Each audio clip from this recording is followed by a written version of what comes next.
So we have a 36-volt Taylor Dunn, and we took out the 6-volt lead acid batteries that were located in the back here, and we are installing, or have installed, a Epoch 36-volt 100 amp hour lithium iron phosphate battery. The battery tray metal was so corroded, we put a piece of plywood just as a base to mount the feet of the Epoch, which I really enjoy. A lot of batteries don't have the feet to mount. And then you can see we have the positive terminal and negative terminal. And the instructions say that you hold this power button down for 3 seconds and a green light will come on. It's actually blue. And the battery does have Bluetooth, and once you download the app, Epoch, I just Google Play Store, Epoch batteries, found the app. And I was able to connect to the battery real simple.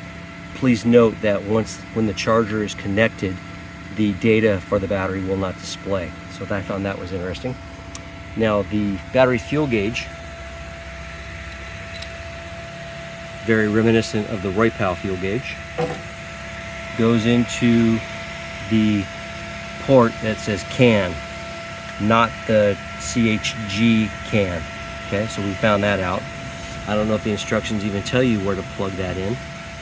And basically that's about it. Now they carry hay with this Taylor Dunn, so we created some like a little bird cage to protect the charging fan on the charger, so debris wouldn't collect as much.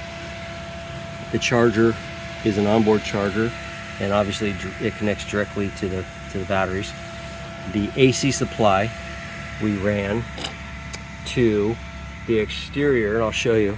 We used the no-code GCP charging port here, and luckily there was already a hole cut through the body. We just repurposed it, and you can see the back side of the no-co goes and it interfaces here with the AC receptacle for the charger. And anyway, just trying to cover some things that maybe the manual does not cover when you go to install this. The biggest thing for me was I was looking for a green light, and again, it's a blue light. I talked to James over at Epoch, and he said, yeah, that's what you're looking for. Batteries do have some weight. It does have a handle that lets you pick it up and put it in there.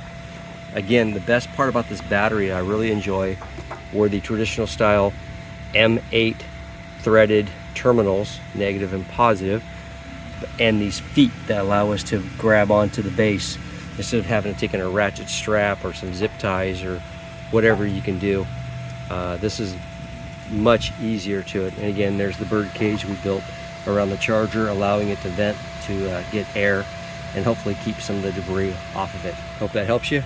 Hit me up if you have any questions, and always helps us if you like and subscribe. Take care.